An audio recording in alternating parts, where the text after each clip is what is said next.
A 3-year-old child presents with chronic diarrhea and looks pale, wasted, and malnourished on examination. Mother describes his stools as bulky, frothy, and difficult to flush. What is the appropriate screening investigation?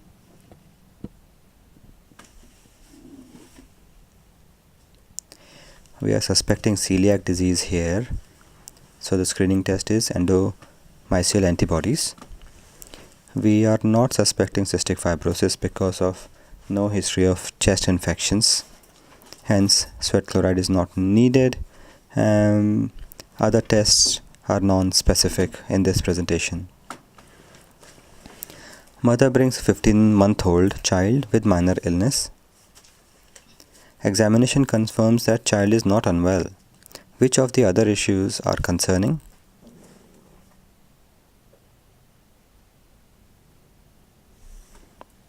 Okay, so there is a minor concern about this child's development because any child over 1 year should have few meaningful words, not meaningless, should have a few meaningful words. So remember, children normally start having the first word at 1 year age, and by 2 years they should be joining words together to form short sentences. 6-week-old child is brought with intermittent vomiting and constipation. Examination shows mild dehydration and serum potassium is low. What is the likely diagnosis?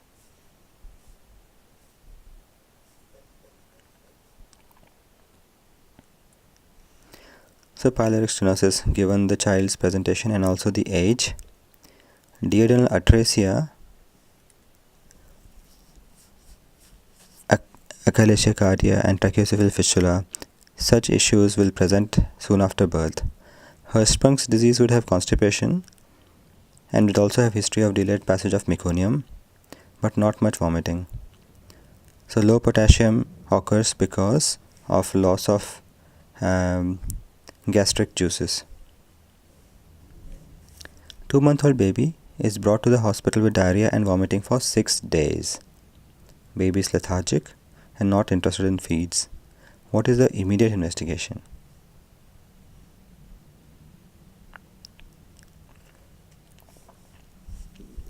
Small babies do not have much reserves and can easily drop their blood sugar during illness. So the immediate test would be random blood sugar. Of course, they may also need screening for sepsis with a full blood count, and they may need to check electrolytes for dehydration. 14-year-old boy presents with colicky pain which radiates from loin to groin.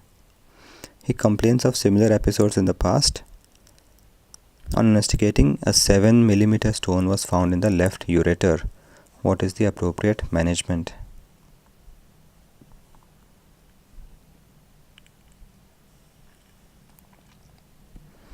Okay, management depends on the size of the stones. Very small stones, less than 4 mm, can be passed with conservative management and good analgesics. Ureteroscopy can remove medium-sized stones, and very large ones may need open surgery or other treatments. 5-month-old child's development is reviewed. She cannot speak but makes baby sounds. She can hold things with palm but not with her fingers.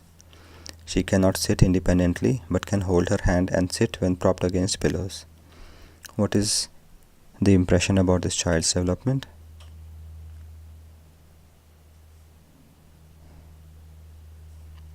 This is normal. Child begins to sit independently by 7 months age. At this age they will only babble and not have any meaningful words. 7-year-old is brought by his mother, who says that he has been experiencing repeated chest infections and chronic diarrhea. Birth history was normal with no complications. She also says that he is not growing well for his age. What is the likely diagnosis?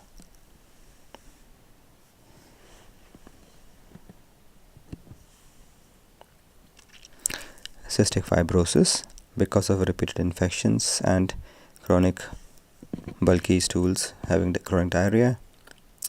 The immune deficiency disorders would lead to deep-seated severe infections in different sites. and only malabsorption would not have chest infections. 7-year-old girl came with mother with concerns that she is still bedwetting most nights. Urine analysis is normal and she is developing normally. What is the most appropriate initial management?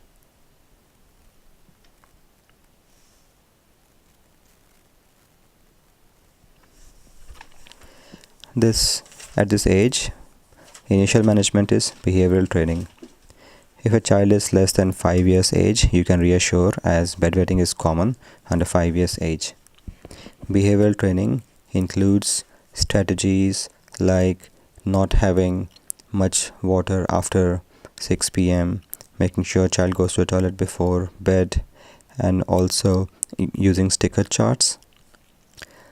If this fails, you move on to other therapies in steps, for example, trial of sleep alarm, and then moving on to medications.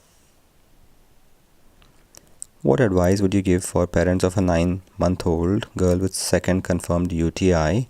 She is awaiting renal tract investigations.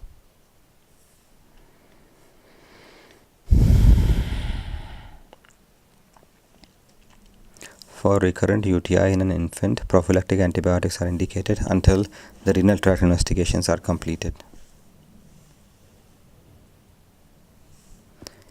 6-week-old baby presents to the ED looking very unwell and dehydrated. Blood tests show sodium of 124 and potassium of 2.8. Which fluid would you choose to resuscitate?